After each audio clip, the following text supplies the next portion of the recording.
Hey, my name is Kyle. I've been writing songs since I was 13, and it's my favorite thing on the planet to do.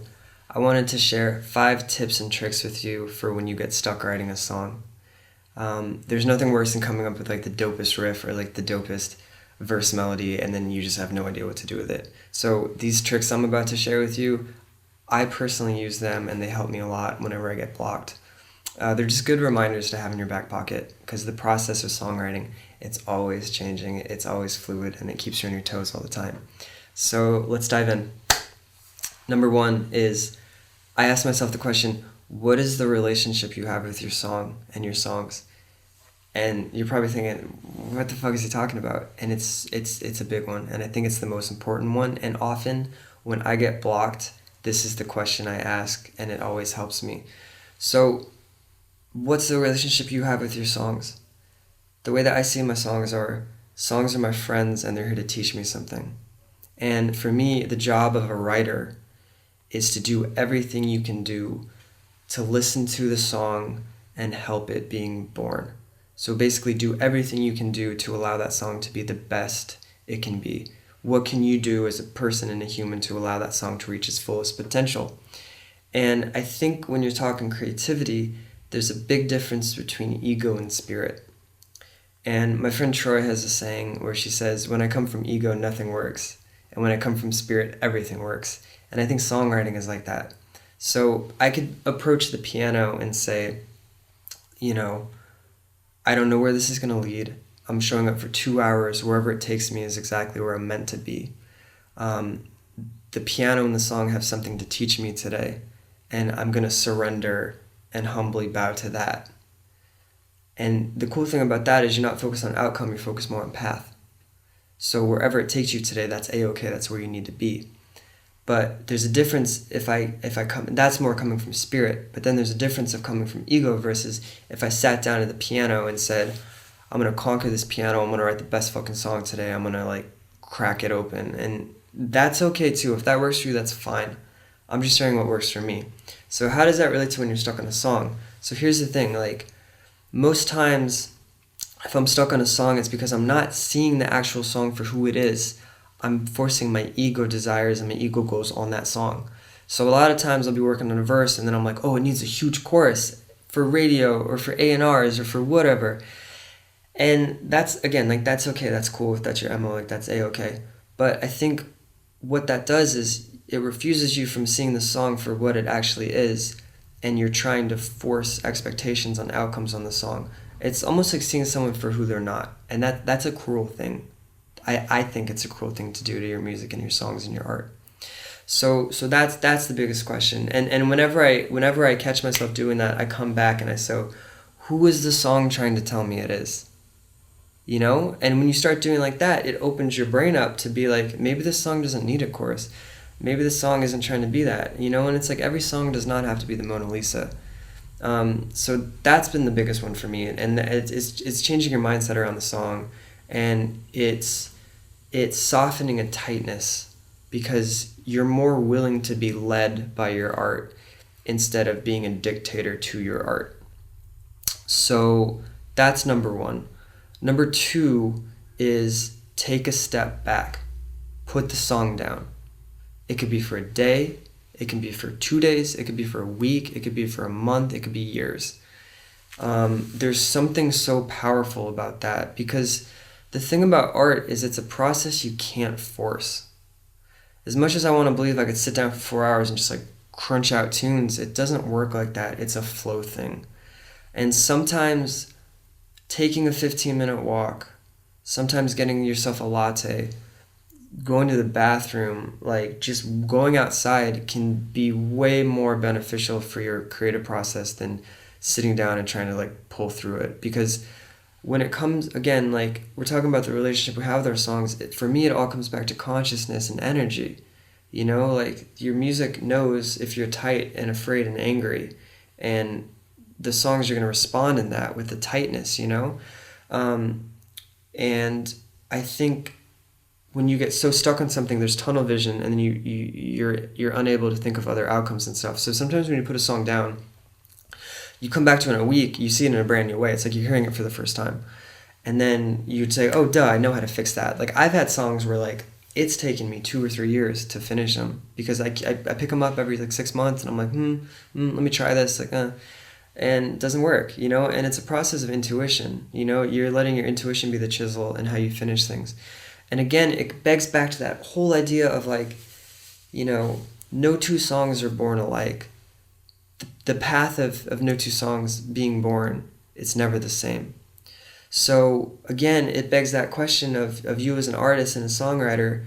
Are you willing to follow the song? Are you willing to follow where that song will lead you? And sometimes, you know, songs come out like a fucking bullet from a gun and you just catch them. Sometimes it's a big game. It's a 2-year game of hide and seek, you know? And again, you just show up without ego. You show up without spirit. You show up without attachment. That's the thing too. And then you just be willing to follow wherever they lead. So yeah, so put it down. Pick it up. And then the cool thing about that, you put it down, you write a new song, and then you get back in flow. So, yeah, that's it. Number 3 is, I call it the Bob Dylan trick because I read an interview with him and he mentioned this trick and he says, change the key of the song. And it's simple. And I've tried it a couple times and it works wonders. And number 4 ties into this. And what I'm about to say is basically all these next tricks I'm going to say, these tips they're just tricks into getting your brain to think differently about something. And sometimes when you try different approaches, it changes how you think and it changes how you write. So that's number 3. I don't have a lot to say about it. It's profound. I remember being skeptical about it and then I tried it and I was like, holy shit, like this works wonder. Key, I think, is something very personal and it's an intuition thing. So tune in with your heart and let that guide you. Number 4 is change the process of how you write. I do this all the time. Change the instrument. So I'll come up with a song on guitar, get stuck on it, move it to piano, and there's something so different about writing on piano versus guitar for me. I see all the map board of the keys out there on the piano, and it just changes how I think. Like, I know I write differently on piano than how I write on guitar. And I know I write differently on acoustic guitar than I write on electric guitar. And I will write differently starting with a drum machine. So basically the ideas I have for you is if you're stuck in a song is, you know, you could do a lot of things. You could change the instrument. So change, if you start on electric, go to piano. If you start on piano, go to guitar. If you start on acoustic, go to keyboards, synths, or bass guitar. You know, change those things around. You could try writing on a drum machine, you know, program it. You could put it into Pro Tools, record the section you have and loop it, and then sing to that. Because again, it's just you're tricking your brain into different things and different avenues and on how to write. So that's a huge one for me. And again, that keeps flow. It keeps you moving in the flow because you're not getting stuck or stagnant on anything. Let me just make sure I'm recording this. So that's number 4. And then number 5, the last tip I have is, I call this the Beatles trick. So I heard a story from a pretty famous producer, and he told me that the Beatles would listen to Motown songs, and they would learn them and then pull their structures. So they would see, how does the verse go into the chorus? How does, you know, how did the melodies change from the verse to the chorus? Like, what's this intro like? Is it quick? Like, what's the hook like? So it's basically like, you take a car and you just strip it down to the parts, the bare bones, and then you build your own car with that. And I think the most miraculous thing about this is that the track you pull from and what you actually write are completely different. Like, you wind up with your own sound. And that's the coolest part about it. And it's not plagiarizing, it's not stealing. It's like an example I have of it is, like, I was obsessed with Hunky Dory by David Bowie. So I started learning his songs, and I saw, okay, so he's starting the verse in C, or like he's starting the verse in B flat, and then the chorus is in C, and it's like hits you over the face, these key changes. So I loved that idea, and I thought, okay, the next song I write, I'm gonna have a key change where the verse is in a different key than the chorus, and then I wrote a Beware Darkness song called Morning Tea.